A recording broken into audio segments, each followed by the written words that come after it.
Cockroaches അല്ലെങ്കിൽ പാറ്റ സാധാരണ വീട്ടമ്മമാർക്കൊക്കെ എന്നും ഒരു ഭീഷണിയായിട്ടുള്ള ഒന്നാണ്. അപ്പോൾ ആരും തന്നെ പാറ്റയുടെ ഒരു സാന്നിധ്യം നമ്മുടെ താമസിക്കുന്ന വീട്ടിനകത്ത് ആരും ഇഷ്ടപ്പെടാറില്ല. എങ്ങനെ നമുക്ക് അതിന് എഫക്റ്റീവായിട്ട് കൺട്രോൾ ചെയ്യാനായിട്ട് സാധിക്കും? സാധാരണ ഏത് ഇൻസെക്റ്റ് ആയാലും ആ ഇൻസെക്റ്റ് അവിടെ വരുന്ന ഫുഡ് സെർച്ച് ചെയ്താണ്. അപ്പോൾ ഇതിനെങ്ങനെ ഫലപ്രദമായി നമുക്ക് നേരിടാൻ സാധിക്കും? സാധാരണഗതി നമ്മുടെ നാട്ടിൽ എപ്പോഴും കാണുന്നത് 2 തരത്തിലുള്ളതാണ്. ഒന്ന് അമേരിക്കൻ കോക്രോച്ചസ്. അമേരിക്കൻ കോക്രോച്ചസ് എന്ന് പറയുന്നത് ഈ ചിറകൊക്കെ ഉള്ള ഒരു വിഭാഗമാണ്, അത് ഫ്ലൈ ചെയ്യാൻ പറ്റുന്ന ഒരു വിഭാഗമാണ്. പിന്നെ ഒന്ന് ജർമ്മൻ കോക്രോച്ചസ്. ഇത് രണ്ടുമാണ് സാധാരണഗതിയിൽ നമ്മൾ കാണുന്നത്. അപ്പോൾ ഇങ്ങനെ വരുന്ന കോക്രോച്ചസ് പലതരത്തിലുള്ള ഡിസീസസ് ഉണ്ടാക്കുന്നുണ്ട്, അത് നിങ്ങൾക്ക് എല്ലാവർക്കും അറിയാവുന്നതാണ്. അപ്പോൾ ഈ നമ്മൾ പെസ്റ്റിസൈഡ്സ് വാങ്ങി അപ്ലൈ ചെയ്യുന്നു, വീണ്ടും ഇതിൻ്റെ ഒരു പ്രസൻസ് അവിടെ കാണുന്നു. അതെന്തുകൊണ്ടാണെന്ന് നോക്കാം. നമ്മൾ ഈ അടിക്കുന്ന പെസ്റ്റിസൈഡ്സ് അത് അപ്ലൈ ചെയ്യുന്ന സമയത്ത് അഡൾട്ടായിട്ടുള്ള കോക്രോച്ചസ് ഡെഡാവും.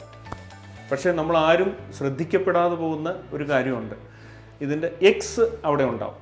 അപ്പോൾ ഇത് നമ്മളുടെ ശ്രദ്ധയിൽപ്പെടാതെ പോകുന്ന ഒരു കാര്യമാണ്. കാരണം നമ്മളൊരു പെസ്റ്റിസൈഡ് അപ്ലൈ ചെയ്യുന്ന സമയത്ത് ഈ പെസ്റ്റിസൈഡ് ഒന്നും എക്സിനെ കില്ല് ചെയ്യാനുള്ള കപ്പാസിറ്റി ഇല്ല.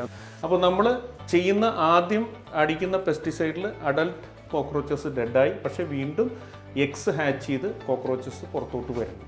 അവിടെയാണ് പെസ്റ്റ് കൺട്രോൾ സർവീസസ് ചെയ്യാൻ ഒരു പ്രൊഫഷണൽ ഏജൻസിയുടെ ഒരു ആവശ്യം അല്ലെങ്കിൽ ഒരു പ്രസക്തി അവിടെയാണ് വരുന്നത്. കാരണം ഈ ഒരു പ്രശ്നത്തെ നമ്മൾ വളരെ പ്രൊഫഷണലായിട്ട് അപ്രോച്ച് ചെയ്യുകയാണെന്നുണ്ടെങ്കിൽ തീർച്ചയായിട്ടും നമുക്ക് ഈ പ്രോബ്ലം നമുക്ക് അണ്ടർ കൺട്രോളിൽ കൊണ്ടുവരാനായിട്ട് സാധിക്കും.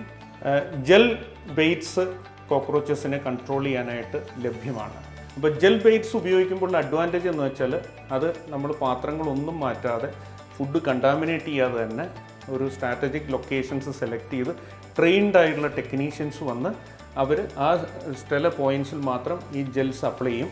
ഈ ജെൽസ് അപ്ലൈ ചെയ്യുമ്പോൾ അഡൾട്ടായിട്ടുള്ള കോക്രോച്ചസ് അത് വന്ന് കൺസ്യൂം ചെയ്യും. സാധാരണ കോക്രോച്ചസിൻ്റെ ഒരു ഹാബിറ്റ് ഒരു ഡെഡ് കോക്രോച്ചസിൻ്റെ ബോഡി പാർട്ടിക്കിൾസ് വേറെ കോക്രോച്ചസ് കൺസ്യൂം ചെയ്യും. അപ്പോൾ അങ്ങനെ ആ പോപ്പുലേഷൻ നമുക്ക് റെഡ്യൂസ് ചെയ്യാനായിട്ട് സാധിക്കും.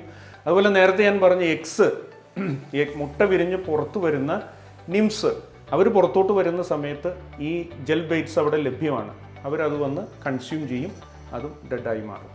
അപ്പോൾ ഇതിൻ്റെ ഏറ്റവും വലിയൊരു അഡ്വാൻറ്റേജ് ഈ സർവീസസിൻ്റെ ജെൽ ആപ്ലിക്കേഷൻ്റെ ഒരു തുള്ളി ലിക്വിഡ് പെസ്റ്റിസൈഡ് നമ്മളുടെ വീടിനകത്ത് അടിക്കാതെ തന്നെ എഫക്റ്റീവായി കോക്രോച്ചസിനെ കൺട്രോൾ ചെയ്യാം എന്നുള്ളതാണ്.